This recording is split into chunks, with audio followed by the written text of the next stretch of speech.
नमस्कार, नेटवर्क 10 देख रहे हैं आप और मैं हूं आपके साथ दीपिका जानी। इस वक्त हम मौजूद है गौतम बुद्ध नगर।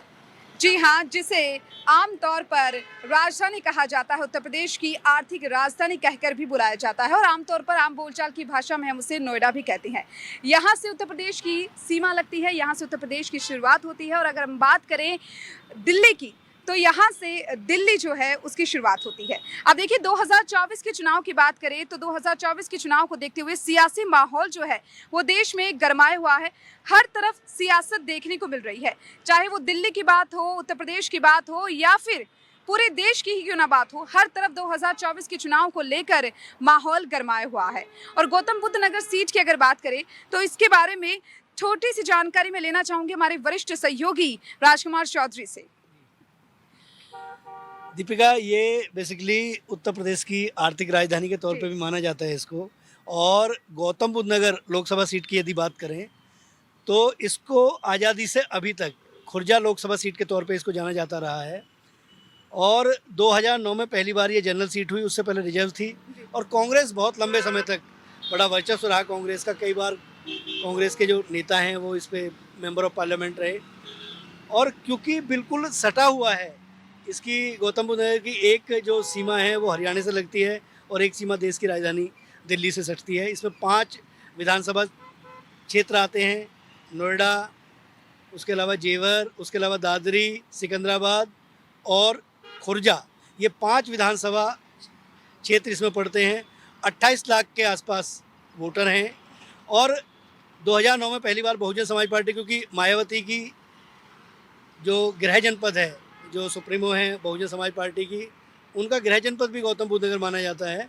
बादलपुर गांव पड़ता है उनका, इसी लोकसभा क्षेत्र के अंदर दादरी विधानसभा क्षेत्र में आता है। पहली बार मेंबर ऑफ पार्लियामेंट सुरेंद्र नागर यहाँ से बने 2009 में, जब ये जनरल सीट हुई। उसके बाद अगली बार जब 2014 के चुनाव हुए, 2014 के जो चुनाव हुए उनमें डॉक्टर महेश शर्मा को पहली बार भारतीय जनता पार्टी ने, क्योंकि एक बार वो चुनाव लूज कर गए थे 2009 में, तो 2014 में वो मेंबर ऑफ पार्लियामेंट बने और तब से भारतीय जनता पार्टी का इस पे कब्जा है। पिछली बार 3,30,000 से ज़्यादा मतों से डॉक्टर महेश शर्मा ने जीत हासिल की और इस बार वो चुनावी समर में हैं। 3 कैंडिडेट अभी फ़िलहाल जो मजबूत, वैसे तौर पे कहा जाए तो वैसे 15 कैंडिडेट हैं चुनाव मैदान में, लेकिन 3 कैंडिडेट मेन माने जाएंगे। गठबंधन के प्रत्याशी डॉक्टर महेंद्र नागर हैं। उसके अलावा बहुजन समाज पार्टी से एक नया नाम नहीं है, वो बहुत पुराना नाम है, राजेंद्र सोलंकी। राजेंद्र सोलंकी यहाँ से विधायक रहे 1988 में, सिकंदराबाद जो विधानसभा सीट पड़ती है। और कांग्रेस के बहुत लंबे समय तक, एक समय में संजय गांधी की टीम का मेंबर उन्हें माना जाता था। वो यहाँ से बहुजन समाज पार्टी से चुनाव मैदान में हैं। और डॉक्टर महेश शर्मा को एक बार फिर चौथी बार पार्टी ने टिकट दिया है। देखना बड़ा दिलचस्प होगा कि इस बार क्या परिणाम निकलते हैं। हमारे वरिष्ठ सहयोगी ने हमें बताया कि किस तरीके से गौतम बुद्ध नगर अगर सीट की बात की जाए, कितनी महत्वपूर्ण ये सीट आगामी 2024 के चुनाव को देखते हुए मानी जा रही, कौन कौन से वो प्रत्याशी हैं जो चुनावी मैदान में हैं और कितनी सीटें यहाँ से है। क्योंकि देखिए 2024 का चुनाव अब नजदीक है, 19 अप्रैल को पहले चरण का मतदान होना है। काफी अहम हो जाता है अगर हम आम जनता की बात करें, क्योंकि देखिए जनता ही लोकतंत्र के लिए यहाँ पर वोट करती है। एक जनता ही ऐसी आधार यहाँ पर माना जाता है, क्योंकि जनता ही अपनी सरकार को चुनती है।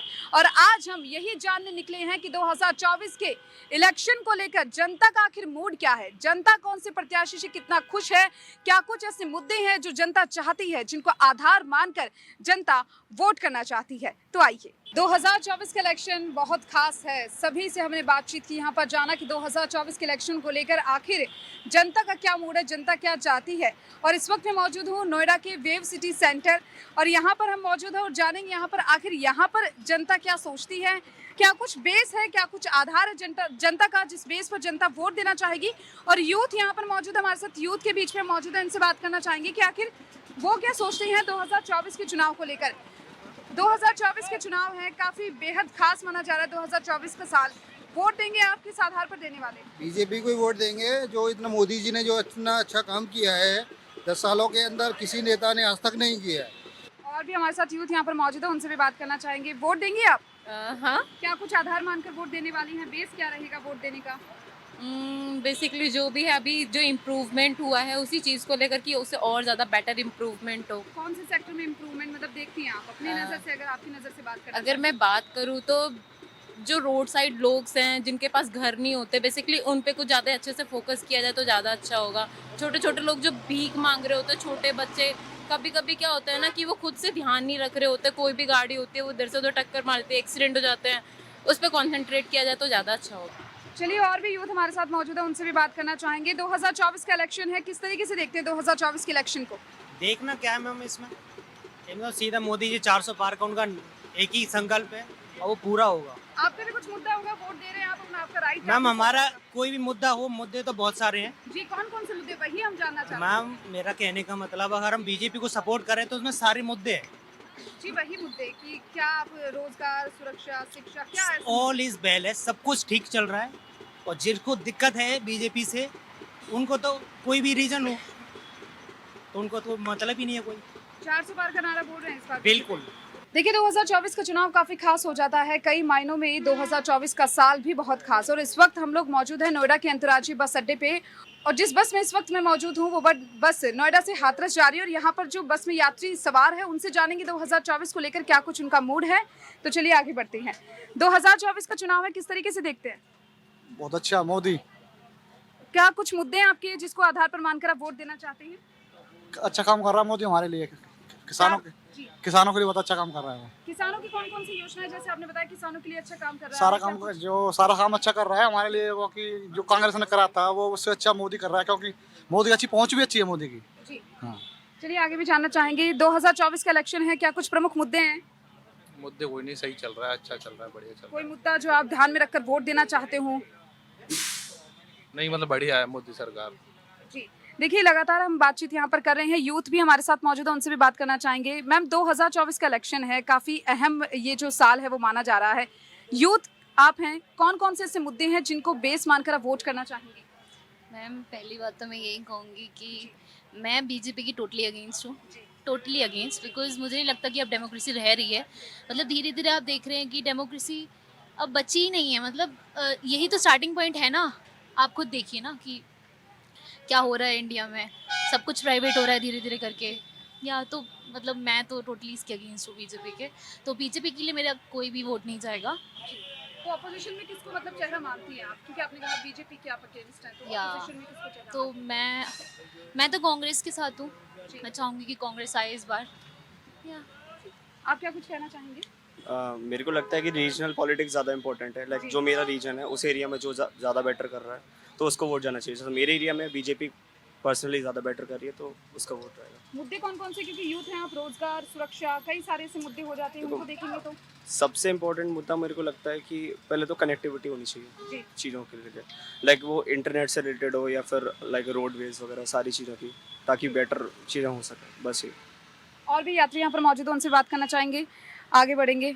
2024 का इलेक्शन है, कौन क्या कुछ मूड है 2024 के इलेक्शन को लेकर? मैडम बीजेपी वोट देनी है। बीजेपी को 400 पार का नारा लगा रही है बीजेपी, क्या कुछ कहेंगे? 400 पार ही जाएगी।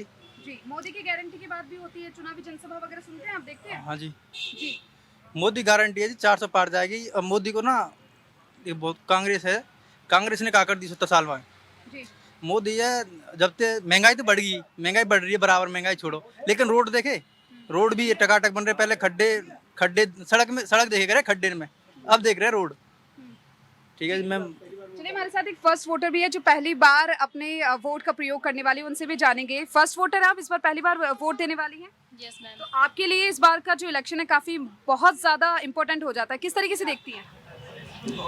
मोदी ओनली। नहीं, मतलब किस तरीके से देखती है, किसको वोट देने, क्या कुछ आधार है आपके वोट देने को लेकर, क्या कुछ सोचती हैं वोट को लेकर? क्योंकि देखिए, पहला वोट बहुत ज़्यादा इंपॉर्टेंट होता है।